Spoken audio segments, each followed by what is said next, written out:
본 방송에서 제공하는 투자 정보는 투자 판단에 대한 조언입니다. 방송에서 제공하는 주식의 가치, 가격 상승 및 가격 하락에 대해서는 방송사에서 보장하지 않습니다.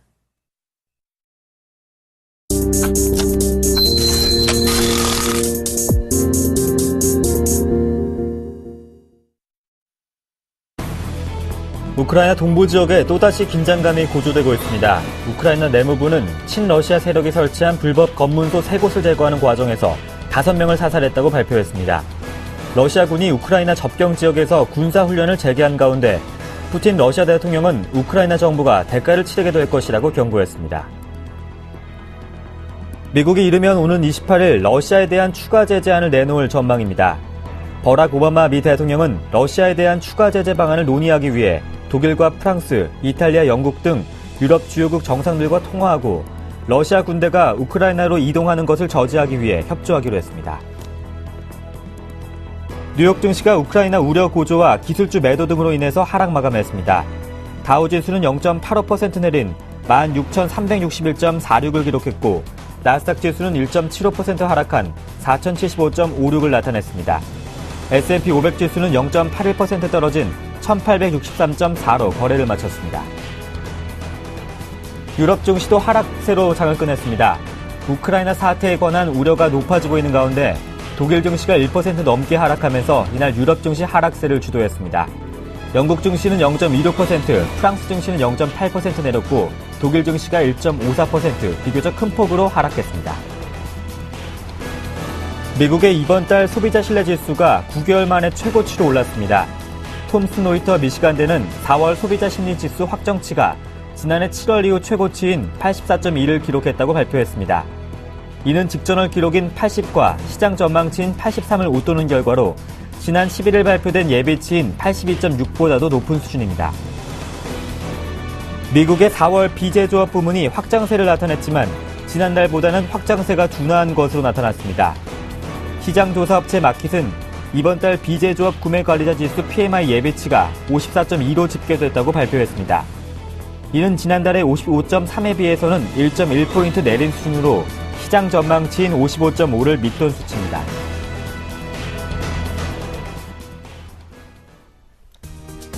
안녕하세요. 굿모닝 대박예감의 강동석입니다. 뉴욕 증시는 우크라이나 사태 우려 고조와 기술주 등의 매도 등으로 인해서 1% 내외로 하락을 했습니다.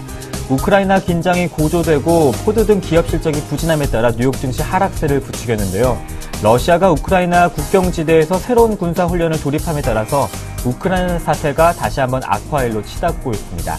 경제 지표는 다소 엇갈렸습니다. 미국의 4월 비제조업 PMI가 시장 전망치를 밑돈 54.2를 나타낸 반면에 4월 소비자 신뢰지수가 9개월 만에 최고치를 보였습니다. 또한 양호한 실적을 발표했음에도 불구하고 아마존은 비용 문제가 부각되면서 급락을 했고 포드는 실적 부진을 보이면서 주가가 하락을 했습니다. 지난 금요일 마감된 뉴욕 증시 한번 살펴보시겠습니다. 뉴욕 증시는요 3대 지수가 모두 하락을 했습니다. 나스닥 지수가 비교적 큰 폭으로 하락했는데요. 1.75% 내렸고 다우 지수가 0.85%, 또 S&P 500 지수가 0.81% 하락을 했습니다. 유럽 증시도 한번 살펴보시겠습니다. 3개국 증시 모두 떨어졌습니다. 특히 독일 증시가 비교적 큰 폭으로 1.54% 내렸고요. 프랑스 증시가 0.8%, 영국 증시가 0.26% 하락 마감했습니다. 지난 금요일 국내 증시는 코스피 지수가 한 달여 만에 1970선으로 주저앉았고 또 코스닥도 사흘째 내림세를 보였습니다. 매도 금액은 그리 크지 않았지만 외국인의 매수세가 한풀 꺾였다는 평가가 있는 가운데 4월을 마무리하고 5월을 시작하는 이번 한 주 어떤 방향으로 증시가 흘러가게 될까요? 이번 주는 미국의 FOMC도 있는 주간입니다. 4월 28일 굿모닝 대박예감 지금 바로 출발합니다.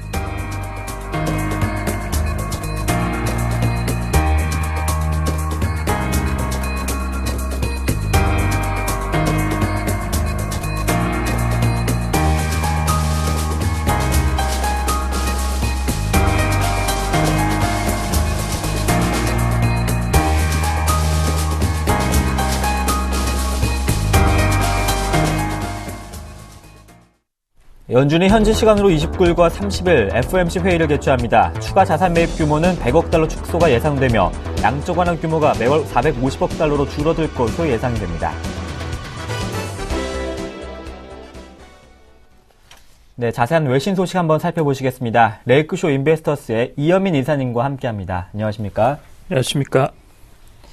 네, 먼저 이번 주는 29일과 30일 FOMC 회의가 있는 날입니다. 아까 말씀드린 대로 한 100억 달러 추가 테이퍼링이 진행될 것으로 예상이 되고 있는데요.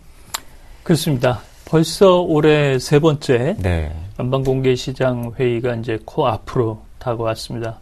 이번 주 뉴욕 증시는 전후로 봐도 네.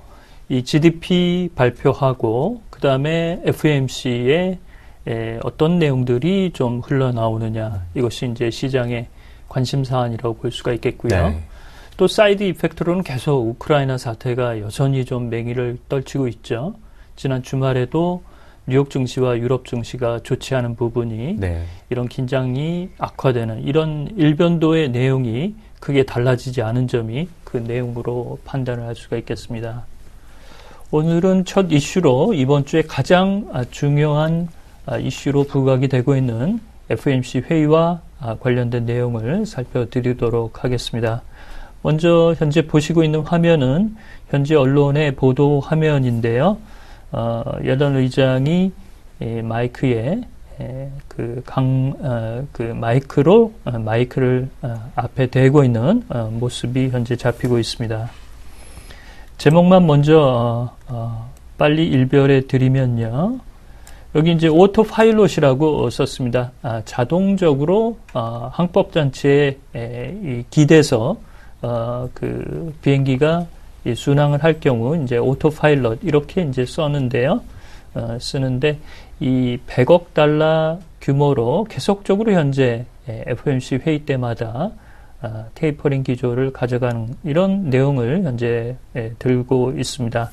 뒤에는 이 빅 퀘스천 이런 부분이 있었는데요. 여러 그 질문들이 쏟아질 수 있는 부분이 있겠지만 현재의 테이퍼링 기조는 현재의 기조대로 그대로 끌고 갈 것이다라는 것이 이 오토파일럿이라는 이 그 단어 하나에 함축된 내용이라고 볼 수가 있겠습니다. 뒤에는 좀 은유적으로 이 빅 퀘스천이 쓰였는데요. 이 빅 퀘스천이 금리 인상 시점이 언제냐, 이런 부분도 될 수가 있고, 이번 회의 때는 공식적인 기자회견이 없습니다. 그래서 옐런 의장이 그 FOMC를 끝내고 기자들과 맞닿을 수 있는 부분이 없기 때문에 이번 회의는 의사록의 내용을 추후 판단해야 되는 이런 흐름이라고 볼 수가 있겠습니다. 여기 내용을 보셔도 이렇게 썼네요. 특별히 달라질 수 있는 부분은 없을 것이다, 이렇게 썼고요. 그 다음에 금리 인상과 관련된 부분도 썼습니다. 여기 matter of feel이라는 단어를 썼는데요. 이것은 리차드 피셔, 달라스 연은 총재죠. 올해 의결권을 가지고 있습니다. 이렇게 썼습니다. 이 피셔 총재가 썼는데요. 금리 인상 시점은 경기에 따라서 조금은 의존도가 결정될 것이다, 이렇게 썼습니다. 여러 의사들이 얘기를 좀 하고 있지만 이 의결권이 있는 연준 총재의 의견을 조금 더 부각시켰다라고 볼 수가 있겠습니다.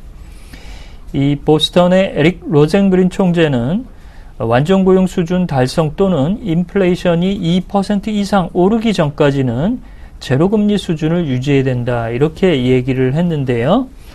이 부분을 충분히 고려하겠다라는 것이 현재 옐런 의장의 보관이라고 보겠습니다. 오늘 블룸버그는 이와는 조금 다른 표현을 좀 써서 이번 FOMC 회의에 대해서 예단을 했는데요. 옐런 의장이 현재 연준이 가져가고 있는 여러 정책 기준이 시장을 예측하는데 실패할 수 있는 것을 염두에 두고 있지 않느냐, 이렇게 썼습니다. 그래서 지난번 에반스 룰 이런 내용도 현재 포워드 가이던스를 종합적으로 고려하고 수치상으로 그 내용을 끌고 가지 않겠다라는 것도 이런 내용에 함께 들어가 있는 것이 아니냐라는 좀 조심스러운 입장을 피력을 했습니다. 지난 3월 FOMC 회의 때는 이 에반스 룰을 변경하는 이 내용이 상당히 중요하게 대두가 됐고, FOMC 이전에 화상회의를 통해서 연준의 지역 연방은행 총재들과도 물밑 접촉을 해서 이것을 폐기하고 종합적인 고려로 이를 판단한다는 것을 확정을 시켰습니다. 따라서 이번 회의 때는 지난번에 나왔던 경기 상황에 대한 분석과 FOMC가 그대로 테이퍼링 기조를 끌고 가는 이 내용을 다시 한번 확인할 수 있는 기회가 될 것으로 판단을 하겠습니다. 네, 계속해서 연준 소식 한번 챙겨보려고 하는데요. 미 상원이 빠르면 29일에 스탠리 피셔 비준 동의안을 가결할 것으로 보여준다고요. 그렇습니다. 꽤 오래 걸렸네요. 네. 이 상원 청문회는 뭐 한 달 반 이전에 했던 것 같은데요. 네. 계속적으로 상원에서 비준 동의안이 처리가 안 됐습니다. 결국에는 이제 부랴부랴 FOMC의 일정이 맞닿아 있으니까요. 이런 부분에 맞춰서 처리를 할 것으로 현재 관측이 되고 있습니다. 관련 현재 언론 보도 화면을 현재 보시고 계시는데요. 그림에 나온 그 화면은 전 이스라엘 총재고 현재 부의장으로 내정된 피셔 총재로 보시면 되겠습니다. 이 피셔 총재와 그다음에 재무차관을 지냈던 인사죠. 라일 블레이너드, 이 신임 연방위원으로 현재 청구가 된 인물이고요. 제롬 파웰은 이른바 그 이전에 임기를 가져왔던 부분인데 재지명이 된 인사라고 보겠습니다. 이 스탠리 피셔와 라일 블레이너드, 그다음에 제롬 파웰 모두 세 분이 상원의 비준 동의안을 빠르면 29일 날 이렇게 받아서 29일과 30일 연준의 FOMC 회의 때 이 피셔 부의장은 처음으로 이제 참석하는 이런 모양새라고 볼 수가 있겠습니다. 이 밑에 기사들을 보면 뭐 이런 내용도 있습니다. 의회가 빨리 움직이지 않는 것은 그만큼의 현재 의회가 가지고 있는 그 책임 의식을 보여주지 않는 것이 아니냐, 이렇게 좀 꼬집은 부분도 있습니다. 그도 그럴 것이 청문회가 워낙 한 달 반 이상이 흘렀기 때문에 상원이 조금 더 시간을 여유를 두고 이를 처리했으면 어땠을까, 이런 부분도 생각할 수 있는 부분이라고 판단을 할 수가 있겠습니다. 대체적으로 제롬 파웰 재지명돼서 임기가 다시 연장이 되는 이 인물은 비둘기파로 알려져 있고요. 피셔 총재는 예상보다는 중립적이거나 매파의 의견이 조금은 아직까지 좀 색채가 강하다라고 볼 수가 있겠고, 라일 블레이너드, 이 재무부 쪽에서 오시는 인물은 아무래도 정부의 그 정책적인 이런 부분을 조금 더 두둔하지 않을까, 이렇게 볼 수가 있겠습니다. 이번 연방위원회 변경 사항으로 하나 추가적으로 말씀을 드리자면, 이 제레미 스타인 연방위원이 자기가 임기를 중도에 끝마치고 하버드 대학으로 돌아갔습니다. 그래서 추가적으로 추가 인선을 해야 되는 이런 숙제도 안고 있다는 점을 말씀을 드리겠습니다. 네, 이번엔 경제지표 한번 살펴보시겠습니다. 4월 비제조업 PMI는 부진했지만 4월 소비자 신뢰지수는 9개월 내 최고치를 보였더라고요. 그렇습니다. 소비자 신뢰지수는 그나마 좀 좋습니다. 네. 그다음에 주택시장은 조금 어렵죠. 네. 금리는 이제 정상화 기조로 들어갈 수 있는 부분. 이 정상화라는 것은 이제 금리가 점차 올라갈 수 있는 개연성이 높다라고 보는 것이죠. 네. 그렇지만 이 혹한의 2월 달 이런 부분을 이제 서서히 걷어내고 있고, 그다음에 제조업의 내구재 주문이라든지 지난주 저희가 살펴본 바와 같이 이런 내용들의 투자 의욕과 기업들의 투자 마인드, 이런 부분도 나쁘지 않은 이런 수준이라고 보겠습니다. 이런 내용을 그대로 언론에서 보도하는 화면으로 소비자들의 신뢰지수가 판단이 됐습니다. 지난주 금요일 날 발표가 됐는데요. 미시간대 톰슨 로이터 4월 소비심리지수가 발표가 됐습니다. 여기서도 그 내용이 그대로 나타났는데요. 여기서는 그냥 올라섰다 이렇게 썼고요. 예상치보다 좋게 나왔고 그 4월의 수치로도 상당히 좋았다 이렇게 얘기를 했습니다. 밑에는 이제 유통업계에 쇼핑을 하는 한 그 여성 고객이 현재 보이고 있고요. 수치만 좀 말씀을 드리자면 84.1로 발표가 됐습니다. 예상치는 83이었고요. 그 이전 달 수치는 82.6이었습니다. 이보다도 상당히 높게 나왔고요. 이 수치는 지난해 하반기 이후로 가장 좋은 수치라고 볼 수가 있겠습니다.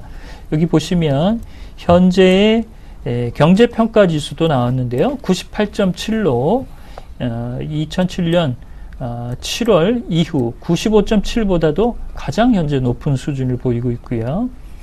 그 다음에 향후 경제 전망에 대한 기대 지수도 74.7로 3월에 70보다도 상당히 높은 수준으로 현재 발표가 되고 있습니다.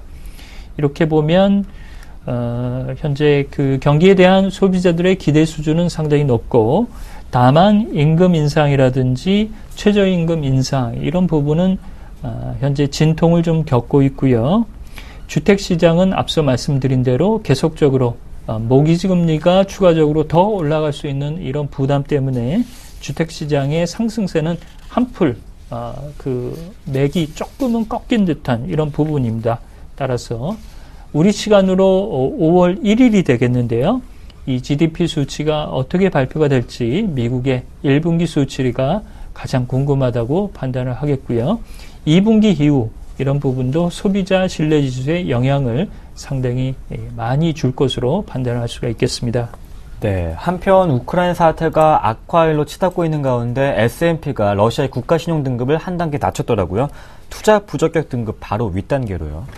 그렇습니다. 트리플 B 마이너스. 네. 이게 이제 하나 더 떨어지면 이제 투자 부적격 단계에 거의 이제 들어서는데요. 네. 그러면 이제 러시아 국채에 투자하는 것은 적절하지 않다라고 이제 대중들에게 사인을 보내는 것이나 마찬가지라고 보겠습니다. EU와 미국 쪽에 경제 제재가 계속적으로 현재 들어가고 있고, 루블화 가치가 올해 들어서 현재 9% 가까이 떨어지고 있습니다. 그러면서 러시아에서 자본 유출도 현재 많이 일어나고 있는데요. 이러자 결국에는 러시아 중앙은행이 올해 들어서 두 번째로 금리를 0.5% 올렸습니다. 그래서 현재 기준금리가 7.5로 올라갔는데요. 이와 관련된 내용을 살펴드리도록 하겠습니다. 먼저 제목만 먼저 일별을 해드리면 레이즈 레이트라고 썼죠. 예, 인플레이션이 좀 올라갈 것으로 예상이 돼서 루블화 가치가 떨어지면서 수입 물가의 상승으로 인한 인플레이션이 조금 복병으로 현재 대두가 되고 있습니다. 또한 우크라이나와 관련된 이런 쪽의 내용들도 여전히 현재 진행형이라는 것을 뒤에 이제 문장을 좀 꼽았고요. 그림은 아마도 러시아의 시중은행의 한 창구를 비추는 것으로 보입니다. 그림에 나와 있는 이 동전과 지폐는 러시아 루블화로 보시면 되겠고요.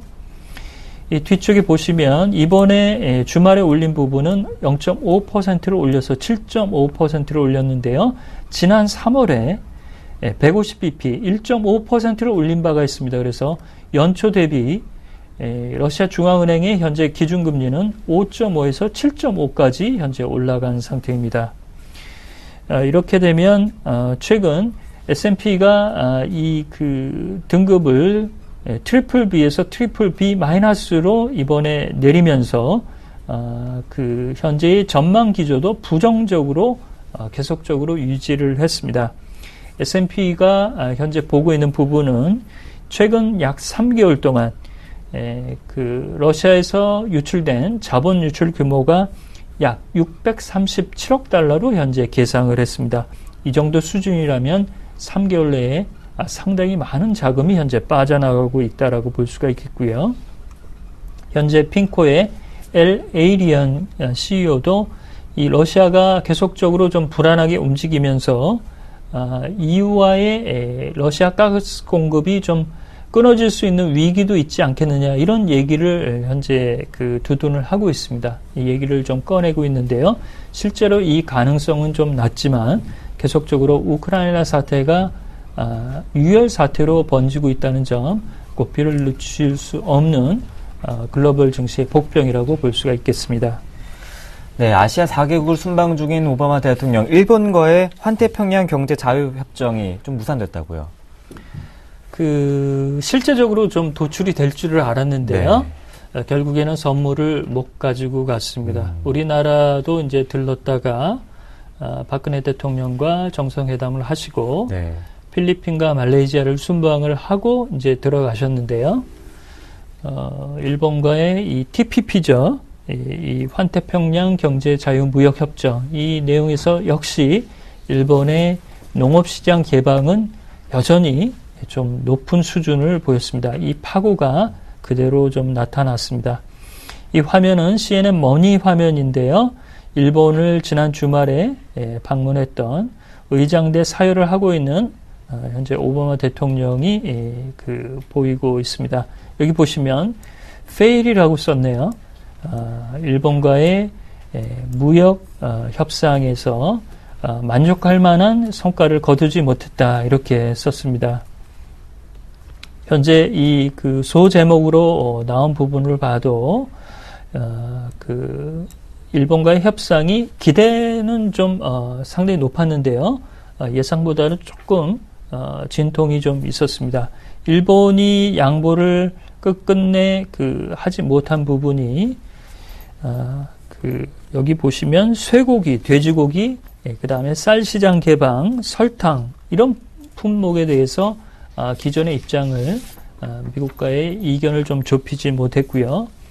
미국은 일본의 자동차 메이커들의 공세에 일부는 조금 조심스러운 입장이 나타내는 이런 공세적인 조항이 좀 있었습니다. 이것도 협의를 끝까지 붙들어 놓는데 실패했다, 이렇게 볼 수가 있겠습니다. 그렇지만 지난주에 방문하기 전까지 요미우리와 니혼게이자의 신문은 타결이 임박했다, 이런 얘기들이 좀 오갔었는데요. 이에 부합하지 못하는 이런 결과로 나왔다라고 볼 수가 있겠습니다. 재미있는 것은 여기에 이제 12개 나라들이 현재 포함이 되어 있고요. 이 TPP는 전 세계 경제의 40%를 차지할 정도로 아주 비중이 크다고 볼 수가 있겠습니다. 우리나라도 조금 늦었지만 현재 협상 테이블에 참여를 하고 있다는 점 좀 더 말씀을 드릴 수가 있겠습니다. 오바마 대통령은 아베 총리와의 첫 방문 때 저녁 식사를 스시 만찬을 했었는데요.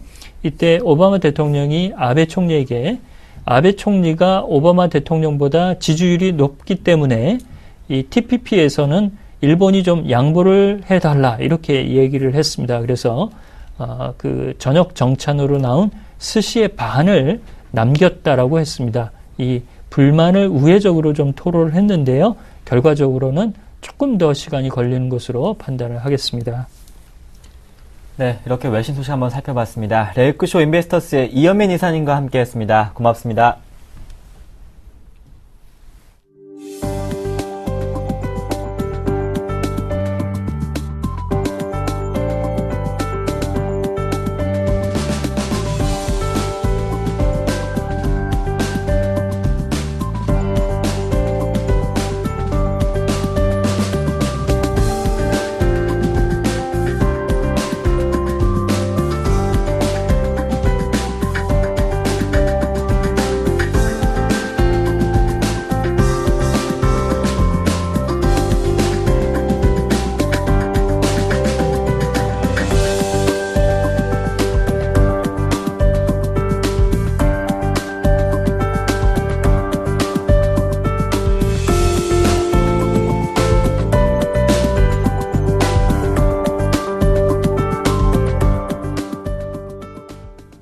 오늘장 전략 시간입니다. 월요일은 뉴스탁 유창희 대표님과 함께합니다. 안녕하십니까? 안녕하십니까? 네, 먼저 오늘장에 미칠 영향 이슈부터 한번 살펴보시겠습니다. 첫 번째 이슈는 LED 조명 시장 이익 개선 속도 하향 우려 속에 LED 업종에 대한 전반적인 점검이 필요한 상황입니다. 두 번째 이슈는 게임 셧다운제와 관련해 현재의 합헌 판결 소식에 게임주가 약세를 보인 금요일이었습니다. 4월 마지막 주 월요일입니다. FOMC가 있는 이번 한 주인데요. 중요한 경제 일정들 한번 살펴보시겠습니다. LED 업체의 이익 전망치가 약세를 보이면서 하향 조정을 보이고 있어요. 네, 지난주 금요일에 이제 LED 업체들이 네. 좀 약세를 띠면서 마감을 했는데, 일단 그 LED 이익 전망치 개선 속도가 좀 이제 하향될 수 있다. 그러니까 성장률이 좀 둔화될 수 있다는 우려감이 좀 작용했던 것 같습니다. 조명용 LED 시장 수요가, 증가를 하고 있습니다만은, 이것이 이제 중저가 시장으로, 고가가 아니라 중저가 시장으로 약간 재편되고 있는 모습을 좀 띠고 있고요. 네.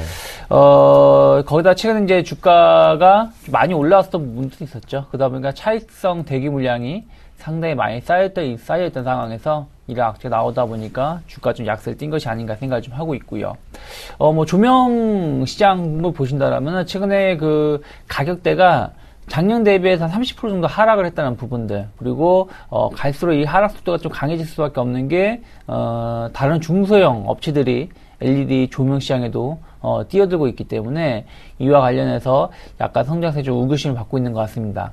근데 어찌됐든 가격 자체는 이제 어쩔 수 없이 하락을 할 수밖에 없는 것이죠. 만약에 고가가 계속 정책이 펴진다라면은 대중화가 되기 힘들기 때문에 가격 자체가 하락 안정세를 보인다고 하더라도 시장 성장성은 여전히 좀 긍정적이다 생각을 좀 하고 있고요. 가격 조정이 좀 마무리 국면이 좀 필요하다 생각을 좀 하고 있습니다. 무슨 얘기냐면은 제가 지난주 이 시간에도 LED 조명 업체들을 좀 말씀드리면서 지난주 금요일에는 상당히 강세를 띠면서 반등을 보였었습니다만은 제가 그때 말씀드린 게 일시적인 반등일 가능성이 높다. 그렇기 때문에 주가의 반등보다는 추가적인 기간 조정이나 가격 조정이 발생할 수 있다고 말씀드렸던 것처럼 아직 가격 조정이 마무리됐다고 보기 힘듭니다. 대장주라고 볼 수 있는 서울 반도체 같은 경우도 지금 약세를 좀 띠고 있고요.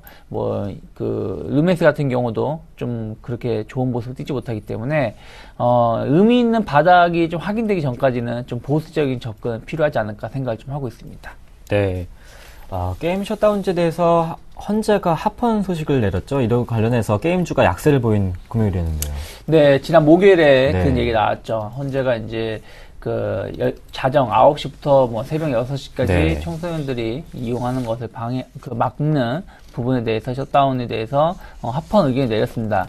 중요한 것은 이게 이제 합헌 의견을 내리면서 정당성을 좀 부여했다는 것이죠. 그렇기 때문에 정부가 추가적인 어떤 법률적인 규제를 마련한다고 하더라도 좀 게임 업체들이 좀 대응하기가 좀 쉽지 않다라는 부분들이 좀 더 악재로 작용했던 것 같고요.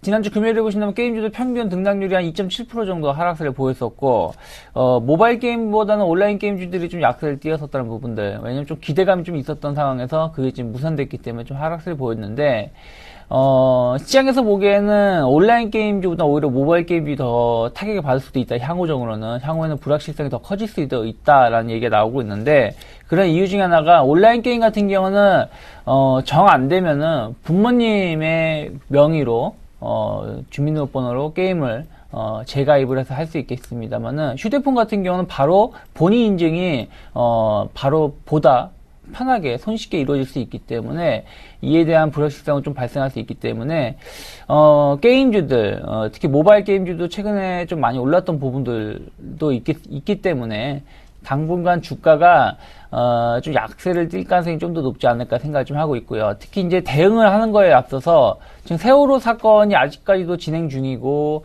앞으로도 최소한 한 달 이상 진행될 가능성이 높기 때문에 게임 업체들이 어떤 그 대응을 하기가 쉽지 않다는 분들 그 시장 분위기가 여건이 안 좋기 때문에 일단은 게임주들도 당분간은 모멘텀이 조금은 약해지지 않을까 생각을 좀 하고 있습니다. 네, 이제 한 주를 시작하는 월요일이고 또 이번 주는 5월도 함께 맞는 한 주인데요. 미국의 FOMC도 있고 또 미국의 1분기 GDP 발표도 있는 한 주잖아요. 네, 이번 주 상당히 경제 지표가 많이 발표를 앞두고 있습니다. 예. 오늘 같은 경우는 일본의 3월 소매 판매 지수하고 중국의 3월 선행지수, 미국의 3월 미결제 주택 매매, 미국 4월 달라스 연준 제조업 활동지수 발표를 앞두고 있고요. 4월 29일 화요일에는 유로존의 그 3월 경기 기대지수, 4월 소비자 기대지수 발표를 앞두고 있고, 미국 같은 경우는 2월 케이스 실러 주택 가격, 4월 컨퍼런스 보드 소비자 기대지수 발표를 앞두고 있고, FOMC 통화정책 회의도 남아있다라는 거 체크하시고요. 3월 30일 같은 경우는 유로존 4월 CPI, 미국 같은 경우는 4월 ADP 취업자 변동지수, 미국 주간 MBA 모기지 신청 건수, 특히 이제 이날 미국 1분기 GDP, 미국 1분기 개인 소비, 그리고 개인 소비 지출 동향 발표를 앞두고 있고요. 미국 4월 시카고 구매자 협회 지수 발표를 앞두고 있다는 거 좀 보시길 바라겠고요. 5월 1일 목요일에는 이제 그 중국 같은 경우가 4월 제조 PMI 지수, 미국 4월 마켓 제조 PMI 지수, 그리고 미국 주간 신규 실업선 청구 건수, 미국 3월 개인 소득, 개인 소비 지수 발표를 앞두고 있고요. 그리고 미국의 4월 ISM 제조업 지수, 그리고 구매자 물가 지수 발표를 앞두고 있고요. 5월 2일이 좀 중요하다 볼 수 있겠는데, 중국 같은 경우는 4월 비제조업 PMI 지수 발표를 앞두고 있고요. 유로존도 뭐 4월 마켓 제조업 PMI 지수 발표를 앞두고 있는데, 무엇보다도 이제 일본, 유로존, 미국 모두 실업률 동향 결과치가 나온다라는 것 좀 보시길 바라겠고요. 특히 이제 미국 같은 경우 추가적으로 이제 뉴욕 ISM 제조업 지수하고 4월 제조업 수주 동향이 발표를 앞두고 있다라는 거. 그래서 이번 주는 상당히 그 경제지표 결과치에 따라서 시장 자체의 등락이 좀 변동성이 발생할 가능성이 높다 생각을 좀 하고 있습니다. 네. 지난 금요일 코스피 지수도 코스닥도 비교적 큰 폭으로 하락을 했습니다. 코스피 지수는 1970선까지 주저앉았고요. 또 이번 주는 이제 FOMC를 앞두고 있고, 또 4월 거래일도 3일밖에 남지 않았습니다. 이번 한 주 또 오늘장 전략 어떻게 세워볼까요? 제가 보기엔 일단 추가적인 약세가 좀 보일 가능성이 높지 않을까 생각을 좀 하고 네. 있고요. 뭐 이것은 뭐 해외 증시가 약세를 띈 것을 떠나서 지난 금요일에 그 외국인들이 선물 쪽에 6,000개가 넘는 매도가 나왔다는 부분들. 만기 이후에 수급적으로 외국인들이 선물을 지속적으로 매도가 나왔었거든요. 나왔었습니다만도, 그거에 반해서 주가 자체는 2,000포인트 중심으로 해서 등락을 좀 거듭하면서 하락을 안 보였습니다만은, 어쨌든 그 매물 부담감이 해소가 안 된 상황에서 추가적인 6,000계약이 넘는 매도가 나왔다는 부분들. 일단 시장 자체는 수급적으로도 좀 좋지 못하다. 그래서 월말 윈도우드레시 효과 전혀 나타나고 있지 않죠. 그래서 코스피는 좀 그런 부분들이 있고요.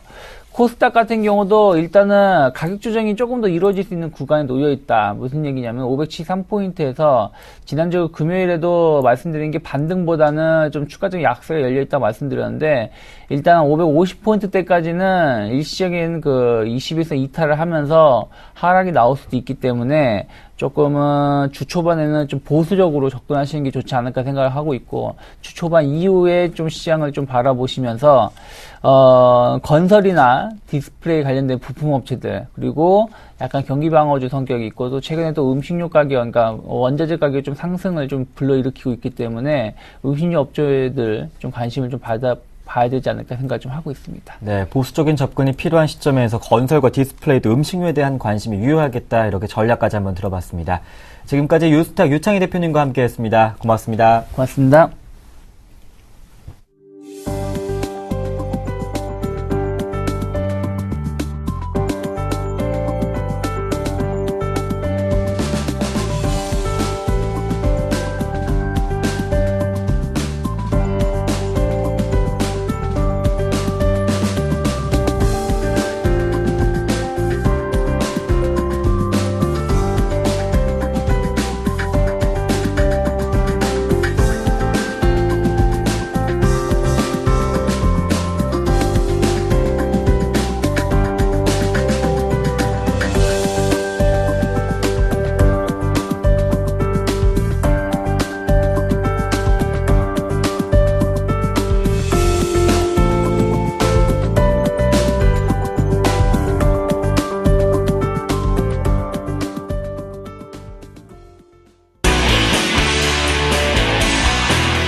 글로벌 인사들의 발언과 이슈에 대해서 색다른 시각으로 숨은 의미를 분석해 보겠습니다. 김동섭의 일당백, IM투자증권 김동섭 이사님과 함께합니다. 안녕하십니까? 네, 안녕하세요. 네, 먼저 첫 번째 이슈는 우크라이나 사태 한번 살펴보시겠습니다.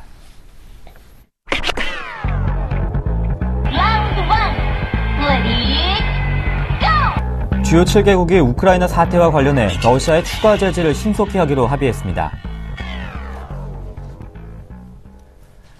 우크라이나를 둘러싼 서방 국가와 러시아의 사태가 조금 더 갈등이 고조되고 있는데요. 일단 우크라이나 대통령 선거가 이제 얼마 남지 않았죠. 네. 그 상태에서 이 러시아가 자꾸 그 서부 쪽으로 비행 운전을 하고 있죠. 이것이 이제 시장의 그 긴장함을 불러일으키고 있는 상황이죠. 러시아의 이런 행위에 대해서 그 G7에서 이제 대응을 하는 건데, 사실은 전면적으로 그 경제 제재를 가했으면 좋겠다라는 게 사실 기본적인 제 생각이긴 합니다. 왜냐하면 말도 안 되는 일이 벌어진 상태에서 러시아는 정당성을 부여하려고 노력을 많이 하고 있거든요. 근데 이제 문제는 뭐냐면 G7이 러시아를 추가 제재하는 데서 전면적으로 제재를 가하기에는 러시아가 너무 힘이 셉니다. 또 이것이 잘못하면 이제 러시아와 중국 연계가 돼버리거나 이런 식으로 하게 되면은 또 이념 분쟁으로 아주 갈 수 있기 때문에 사실 굉장히 힘든 상황이죠. 그러니까 이제 서방국에서 머리를 쓴 게 뭐냐면 결국 그 푸틴도 정치가죠. 정치가에게 가장 중요한 것은 정치 기반입니다. 이 정치 기반을 흔들자라는 게 기본 취지인 것 같습니다. 그래서 그 푸틴 주변에서 푸틴이 이때까지 키워줬던 많은 그 경제에 관련된 사람들이 굉장히 많습니다. 또 재벌들이 많고. 그러니까 그들을 건드려서 푸틴이 더 이상 버티지 못하게 하는 그런 전략을 구사하는 것 같죠. 근데 이런 것은 사실 시간이 굉장히 많이 걸리는 경우가 있습니다. 물론 단기적으로는 푸틴이 굉장히 괴롭죠. 왜냐하면 그 친구들이라는 사람이 자꾸 와서 어떻게 좀 그냥 넘어가자라고 얘기를 할 수도 있는 부분인데, 정치적인 문제에 있어서의 어떤 크림 반도를 어떤 귀속시킨 그 모습은 사실은 그 몇 개 재벌을 건드린다 해서 변화가 오지는 않을 확률이 굉장히 높습니다. 그렇지만 푸틴으로서는 지지 기반의 이름으로 인해서 오히려 러시아 내에서의 정치적인 힘이 굉장히 약화될 수 있다는 것을 아마 노리는 것 같죠. 실제로 러시아는 서방에 대해서 어떤 천연자원, 특히 가스의 어떤 공급을 안 하겠다라면서 이제 경제적인 압박을 하고 있지만, 이 부분에 대해서는 이제 겨울이 지나게 돼 사실 그 힘이 그렇게 세진 않습니다. 그러니까 결과적으로 본다면 G7에서는 이제 겨울이 오기 전에 이거 결과를 보기 위해서 지금 아마 압박하는 것이 아니냐라고 봐야 될 것 같고요. 이런 부분에서 이 우크라이나 문제가 계속해서 시장에서는 큰 악재로 바로 다가오진 않지만 계속해서 시장의 어떤 상승을 가로막는 역할을 할 것이다라는 생각을 한번 해봐야 될 것이고, 계속해서 핑퐁 게임 정도밖에 되지 않을 것이다. 결국은 이 부분이 해결하는 데 있어서는 중요한 합의점이 나와야 되는데, 그 합의점이 나오기 전까지 시간이 굉장히 많이 걸릴 것이라는 것을 좀 알려주는 시그널을 우리는 받아들여야 되지 않을까, 이렇게 판단하고 있습니다. 조금 더 확실하고 직접적인 러시아에 대한 제재가 필요할 것 같습니다. 계속해서 두 번째 라운드가 이어집니다.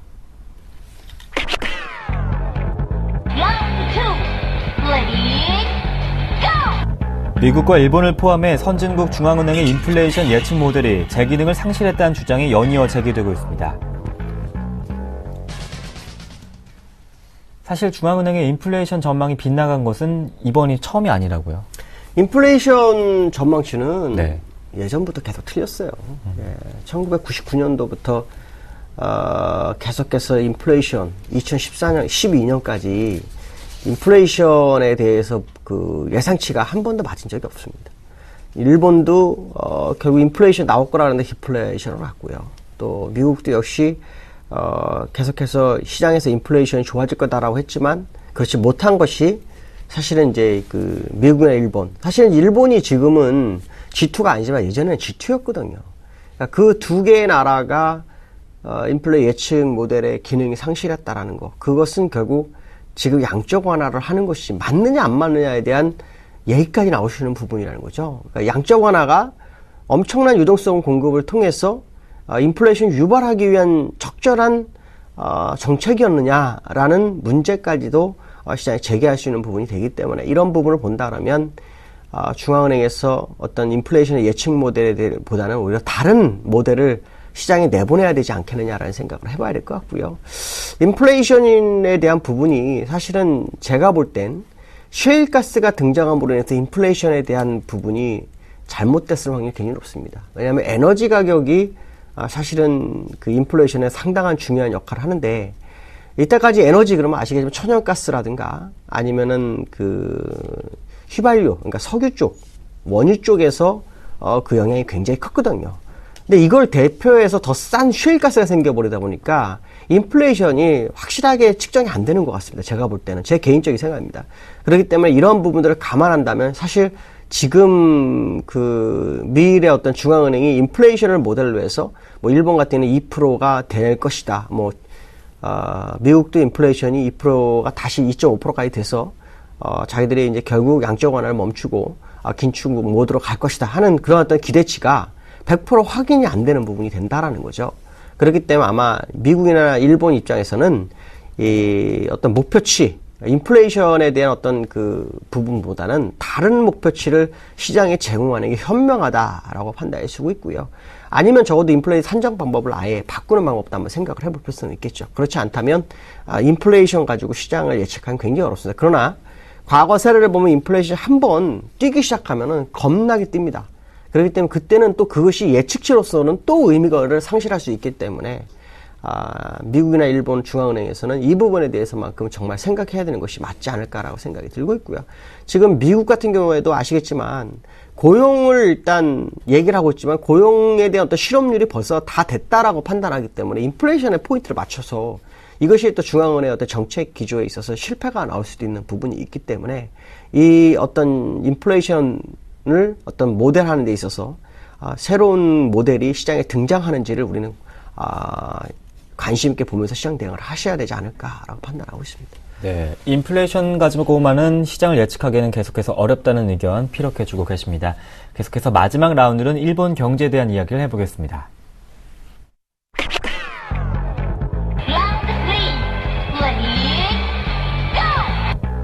네, 일본은행이 오는 7월께 추가 완화 조치를 펼칠 것이라는 전망이 나왔습니다. 네, 앞으로 2달 후 3분기부터 시작될 것이라는 전망인데요. 지금 일본이 네. 지금 문제가 심각하죠. 뭐가 심각하냐면 아시겠지만 일본은 그 인플레이션이 될 거다라는 기본적인 얘기로 나온 곳이 어디냐면 도쿄도입니다.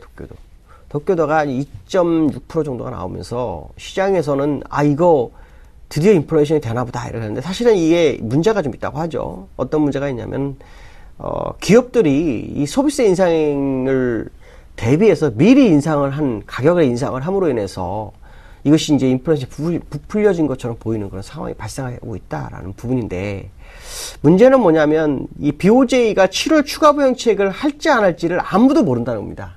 그러니까 골드만삭스에서는 7월 추가 부양 조치를 내고 있는데 문제는 그 아베와 구로다의 생각이 바뀌기 시작했다는 겁니다. 아베는 여전히 부양책이 한 번 더 필요하다. 소비세 인상이기 때문에 시장 충격이 충분히 있을 것이다 라는 부분인데 BOJ가 이거를 지금 생각지 않고 있습니다. 그래서 얼마 전에 이런 일이 벌어졌죠. BOJ의 구로다 총재가 추가적인 양적 완화를 검토를 하지 않았다라고 했더니 아베 신조가 총리 관저를 불러들였죠. 그래서 해동을 하니까 바로 나오자마자 시장 상황에 따라서 경기부양책을 하겠다 하고는 의회에 가가지고는 우린 경기부양책 없다 뭐 이런 얘기를 해버렸거든요. 왔다 갔다 하고 있습니다. 이제 구로다가.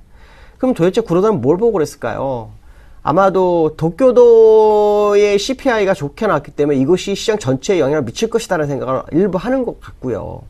아베 신조는 여전히 아직 필요하다라는 부분이거든요. 그러면 지금 일본의 문제가 뭐냐면 우리나라와 똑같은 상황이 된 겁니다. 작년에. 정부가 정책을 필요하는데 한국은행에서 이건 아니다라고 태클을 걸었던 시점이었죠. 정책 공조가 이루어지지 않았던 시점이죠. 지금 일본이 딱 그 상황에 걸려든 것 같습니다. 그러니까 서로 경제에 대한 판단 미스가 난 거죠. 이럴 때는 사실은 누가 옳다 안 옳다는 게 아니라 한쪽으로 기울어야지만이 그 지수의 방향성을 끌고 갈 수 있는 것이 현실입니다. 근데 지금 일본이 이런 부분이 나타나고 있다는 것은 제가 볼 때는 일본도 시장에 어떤 실망감을 줄 수 있는 상황으로 갈 것이다. 거기에 이제 골드만삭스가 7월 추가 경기부양책을 펼칠 것이다 라고 하는데 아베 신조의 뜻대로라면은 6월이나 7월에 해야 하는 게 맞고요. 구로다의 뜻대로라면 9월 이후가 맞는데 9월 이후에는 경기부양 의미가 없습니다. 왜 없냐면 일본이 아무리 경기부양을 해도 미국에서 테이퍼링이 마무리가 되는 국면에서는 그 힘은 제한적이라는 거죠. 그러니까 하려면 6월 전에 해야 되는 게 맞습니다. 7월이나 6월 전에 하는 게 맞고 그래야만이 유동성 공급이 줄어드는 그 시점에서 테이퍼링이 마무리되기 전에 한번 힘을 쓸 수 있는 아주 중요한 시기가 될 거라는 거죠. 결국 BOJ나 ECB나 똑같이 지금 7월 안에 못하면 경기 부양은 기대를 안 하는 게 좋겠고, 또 경기 부양을 하더라도 그 효과는 반감될 확률이 굉장히 높다는 생각을 하는 게 맞을 것 같다라고 말씀드릴 수 있고요. 골드만삭스의 7월 추가 경기 부양 조치, 저는 아베 신조를 본다면 가능성이 굉장히 높다고 보는데, 그러다가 보면은 이것이 오히려 시장에는 상당히 위험함을 좀 가져올 수 있는 상황이 발생할 수 있는 부분이 있다라고 보시면 될 것 같습니다. 네, 일본도 유럽과 마찬가지로 통화부양 정책은 6월과 7월 중에 실시를 해야지 좀 경제적인 효과를 볼 수 있을 것 같습니다. 국내 증시 전망을 한번 들어보고 싶은데요. 4월 3거래밖에 남지 않았습니다. 코스피는 1970선까지 밀려나는 상황. 오늘장 전략을 한번 어떻게 세워볼까요? 기관의 윈도우 드레싱이 들어올 때가 됐는데 안 들어오죠. 이거 참 이해할 수 없는 행보입니다. 근데 참 안타까운 게 이번 달에는 2050 이상 가야지 가장 좁거든요. 왜냐면 5월선이 우상으로 틀 수 있는 좋은 기회를 주니까요. 근데 지난주 금요일 날 뜬금없는 급락이 나왔죠. 거기에는 외국인의 선물 매도가 좀 강력했습니다. 장중한 때 1조 넘게 매도하는 모습이 나왔죠. 선물의 압력에 의해서 주가가 밀리긴 했는데요. 제가 볼 때는 추가적 하락은 제한되지 않을까라는 생각을 합니다. 물론 이번 주가 지나면 다음 주가 만기입니다. 근데 이번 주가 아시겠지만 목요일 날 하루를 쉬죠. 그다음 다음 주에는 월화를 쉽니다. 그러니까 만기까지는 거래일수로 따지면 약 6거래일밖에 안 남은 겁니다. 그러니까 사실 어떻게 보면 2주가 아니라 열흘이 아니라 6거래일이 되다 보니까 미리 조정을 준 거 아니냐. 그러니까 만기주의 포지션을 운영하는 과정 속에서 미리 금요일날 주가를 흘러내리게 해서 거기서 이제 자기들의 포지션을 구축하는 과정 속에 지난주 금요일날 밀어낸 것이 아닌가라는 어떤 뜬금 하락포가 아니었을까 이런 생각이 좀 들고 있고요. 또 하나는 지금 우리나라가 미국하고 계속 청개구리 장세가 연출되고 있다는 겁니다. 그러니까 지난주 금요일날 미국도 결국에는 0.8% 넘게 빠졌죠. 그러니까 오늘 우리나라는 그거에 반대 현상이 나타나는지를 좀 확인하셔야 됩니다. 갑자기 뜬금없이 또 커플링이 나오면 참 이것도 황당하긴 하겠지만 어쨌든 중요한 것은 요 근래 디커플링이 상당히 많이 걸렸던 부분을 감안한다면 이번에도 디커플링 가능성은 조금 열어둘 필요성이 있지 않을까라는 생각이 들고 있고요. 만약에 추가적인 하락 온다면 61선 정도가 아마 마지막 지지선으로 작용해야 되지 않을까. 왜냐하면 여기 뚫고 내려가면 양운을 뚫고 내려가게 되기 때문에 이렇게 되면 그동안 외국인들이 여기서 작업했던 부분이 다 물거품이 됩니다. 그래서 61선이 한 1960 정도 선에서 지지적 테스트를 확인하는지를 좀 확인해 볼 필요성이 있지 않을까. 특히 61선이 아시겠지만 우상향으로 틀기 시작한 시점으로 봤을 때는 추가적 하락하기에는 좀 시장이 부담스럽지 않을까라는 생각을 해봐야 될 것 같습니다. 네, 국내 증시 뉴욕 증시와는 반대로 가는 분위기 속에 좀 추가적인 하락은 제한되지 않을까 이런 말씀해 주셨고요. 61선, 1960선은 지켜줘야지 좀 반등이 나올 것이다. 이런 말씀까지 한번 들어봤습니다. 지금까지 IM투자증권 김동섭 이사님과 함께했습니다. 고맙습니다. 네, 감사합니다. 4월 28일 굿모닝 대박 예감이었습니다. 시청해주신 여러분 고맙습니다.